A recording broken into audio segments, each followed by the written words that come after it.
So hello guys, আজকে আপনাদের মাঝে একটা দুর্দান্ত ম্যাচ হতে চলেছে।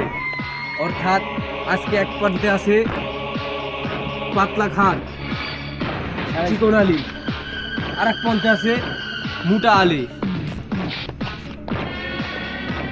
আজকে মোটা আলীকে চিকন আলী চ্যালেঞ্জ করেছে।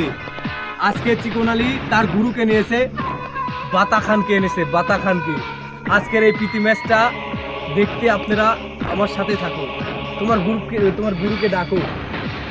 আসে না আমার গুরুকে না, গুরু।